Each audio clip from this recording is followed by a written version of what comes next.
Republican field organizers who were sent here to be observers.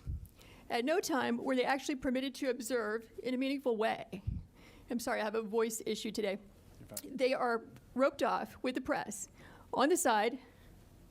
See if I can show you. If you would tell us what you're... Sure to make it clear. We have 2 observers there that are going to show up and return. And what you'll notice is that the workers are present, working, and you have, back in that corner I pointed out to you, the press and the Republican observers.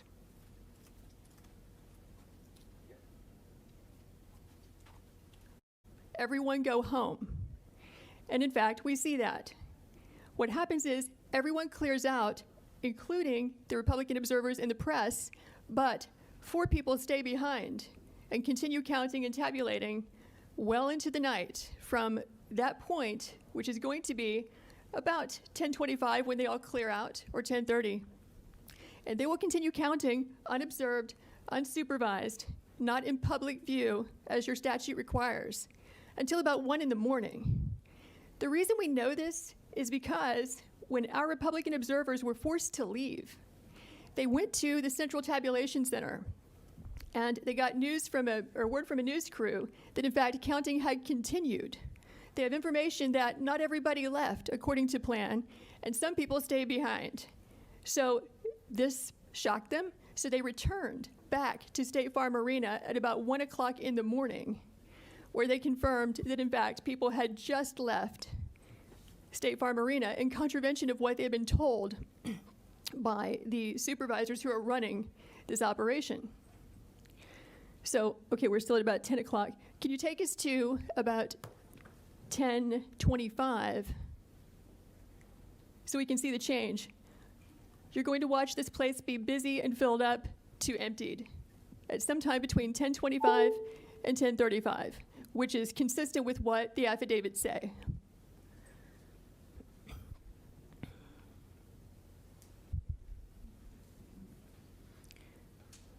Okay, so 10:25, they're still there. Let's go to 10:35.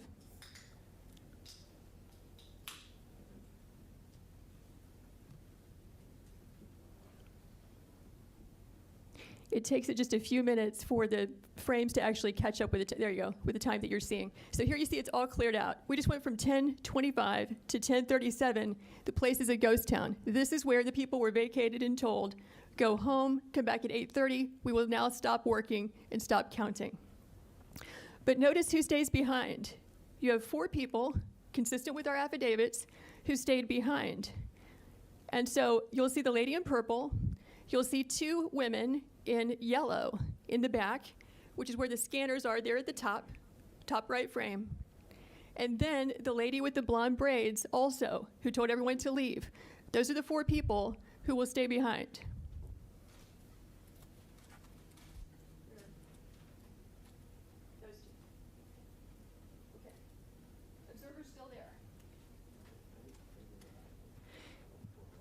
So the Republican observers said they were the last people to leave State Farm Arena, along with the Fox News crew, accepting those 4 people.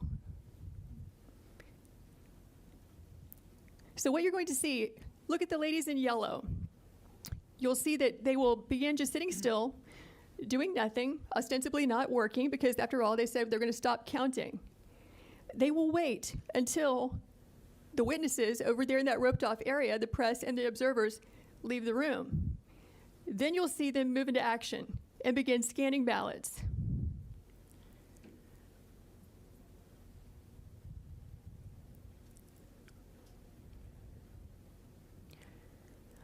Okay, so I think what we can do now is fast forward to about 11. Do you see them? Yeah. Okay, there they walk. They're walking off.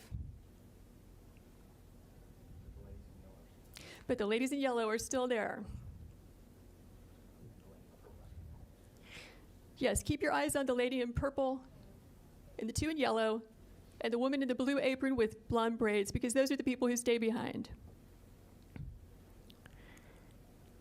Okay, so what you're going to see happen at about 11 o'clock is once everyone is gone, coast is clear, they are going to pull ballots out from underneath a table. Watch this table.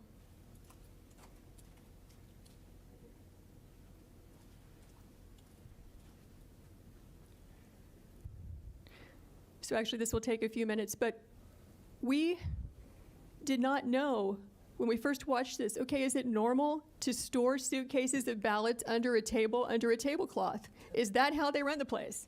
Maybe this is what they've been doing all day. Maybe this is what they're doing under all the tables. So we went back and watched the video as a team of us. We don't see that. What we see is typically you're going to find ballots, back in this corner, or coming in through a door, and then they get moved and circulated throughout the room. And it can get a little confusing because they have these black containers of ballots. They have the U.S. Postal Service containers. But what we were trying to do when we determined that there were ballots being pulled out from underneath this table is, what was the chain of custody? Where did they come from? Who put them there? When did they put them there? We only reviewed this at about 1 in the morning last night for a couple of hours, so we're going to need about 14 hours to watch it carefully because we fast-forwarded through it several times and could not find that particular frame, but here's what we can tell you for sure. At about 8 o'clock in the morning, and we're going to roll this back and show it to you. There you go. So now they're going to start pulling these ballots out from under this table.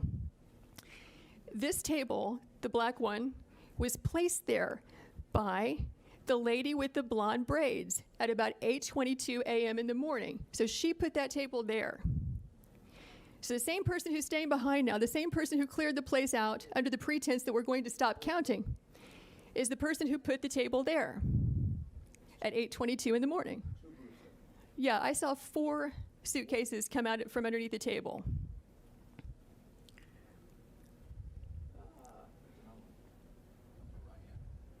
Yeah, upper right hand, you see the gentleman in the red. So he just pulled one out.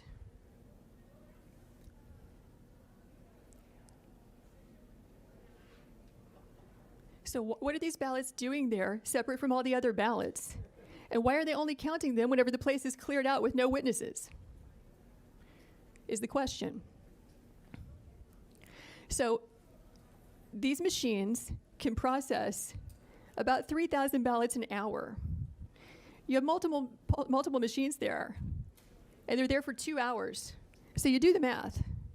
How many ballots went through those machines in those 2 hours when there was no one there to supervise, to be present, consistent with your statutes and rules, to supervise the tabulation?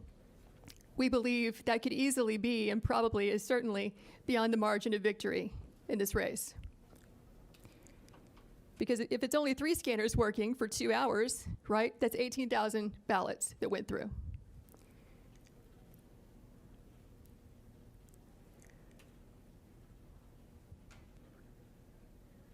So we're now at 11:09. There were, in addition to the 4 workers that you see there were 2 other people who were bringing ballots in and out. The gentleman in red that you saw, and then a second person, I can't tell if it's a male or female based on their hair being pulled back in their mask, but in any event, that's 6 total people.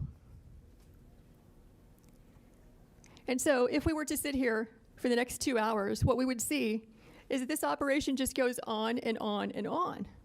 They're scanning until about 12:55 in the morning. So we kept the video running. And we can show you the people who gave us the affidavits reappearing at that time, just as they said, around 1 a.m. to find out, are they in fact counting after they told us they would stop working or not? And we will fast forward to that. But have you all seen as much as you'd like to see of what's happening here? I think so, I think you basically get the idea. unless any member wants to see more. Or you have any questions? No, let's go ahead. Okay. So let's fast forward to about 12:55 in the morning.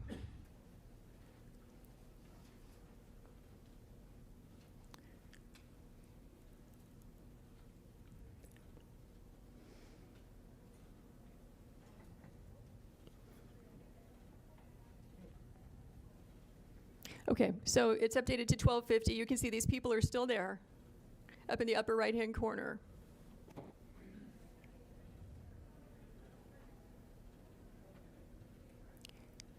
basically they've wrapped up. This is the end of their operation. They've now completed about 2 hours of unsupervised tabulation of ballots. So now you're going to watch them leave. And let's fast forward to, let's go to 1:30. I think it's between 1:30 and 1:45 is when our two witnesses come back. They had to fight through security to get in there, but they did. And they say in their affidavits that two different people affirmed for them that people had been counting from, 10:30 when they cleared out until about approximately 5 minutes before they arrived. And they have the names of those people who told them that. Okay, now we're looking at, 1:42 in the morning.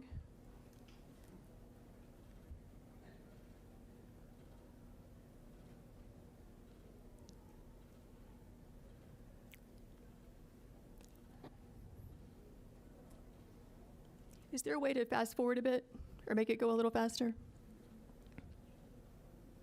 Okay, there are our guys right there in the lower left-hand corner. So they've now returned to State Farm Arena, having heard from the press that they had continued counting because they wanted to see for themselves if that was really happening, which was a complete contradiction to what they had been told by at least one person from Fulton County who's an employee and spokesperson, and also the lady in the blonde braids we spoke about earlier. And so they see for themselves. And from this, we get the affidavit. I don't know the name of the lady in the blonde braids. They simply gave a description to us, and you can make out clearly who she is based on the people in the film. Lady in the blonde braids, halfway down her back, is the person who yelled out, "Everyone leave and stop counting." I believe Ms. Waller is the spokesperson for Fulton County Elections, who remained behind. The other two people they don't have names for. They just said they were older women, and one of them had the name Ruby across her shirt somewhere. And that's as much as they know about who those people were. So our guys go in, they look around, they ask a few questions, and they leave. It is from their affidavits that we even knew to ask about this. And you might recall that the press reported there was like a supposed water break or water main break or pipe break or whatever, and that this was an excuse for people clearing out of State Farm Arena. It's not clear from the affidavits I saw whether or not that was the reason given by the election official or whether they gave any reason at all. They just said, "Stop, we're leaving, we'll be back at 8:30. So I don't know if that was at play here or not. Okay, can we back up to 8:22 a.m. in the morning, same frames, because we wanted to know, when did that table get put there? Who put it there? When did the ballots get put there? Who put it there? Okay, so 8:21. You'll notice the table's not there at all. Here it comes. There's the table going in that we're talking about where the ballots were obscured.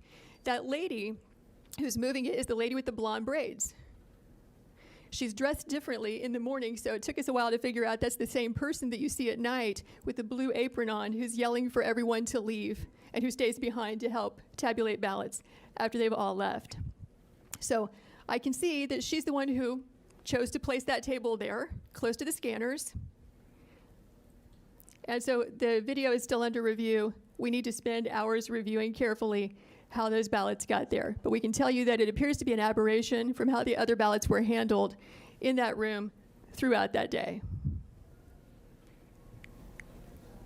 So that's the gist of it. Do you have any questions? Any questions, Senator Dean?